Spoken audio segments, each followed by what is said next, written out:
নমস্কার বন্ধুরা, good morning বন্ধুরা, সব কীরকম আছেন?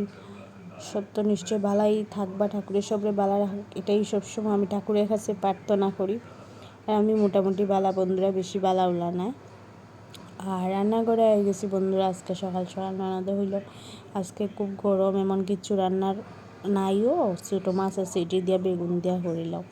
তো আমি কিটা করছি, আই গেছি ছোটো মাছটি দিয়া বেগুন দিয়া করার লেগে। প্রথমে বেগুনটি চিকনা চিকনা করে কাটি লইছি বন্ধুরা। আর মাছটি একটু হালকা বাজি দিলাম। ছোটো মাছ ভাজা বহুত কষ্ট ভাঙ্গি যায়, তাই পারে না, লেগে আমি কষ্ট করে একটু হালকা হালকা বাজি রয়েছি, পুরা হাসা দিলাম না বন্ধুরা। এইরকম খেয়ে ছোটো মাছ দিয়ে বেগুন দিয়া বালা খাও, একটু কমেন্ট করে জানাইন বন্ধুরা। এরপরে বেগুনটি হালকা বাজি লাইলাম। আর আমি সব বেগুন অত খাই না, বালাও পাই না, তারপরেও আজকে একটু খাইলিমও।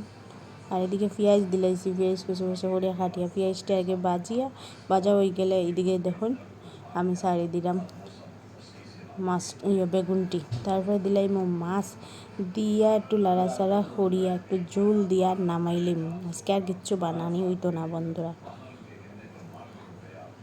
এই দেখুন একটু কাঁচা লঙ্কাও দিছি, আর একটু জিরার গুঁড়া দিছি। আর এইদিকে দিলাইলাম এখন মাছটি দিয়া একটু ডাকা দিলাইমু, একটু জাল ওঠার পরে নামাইলাম।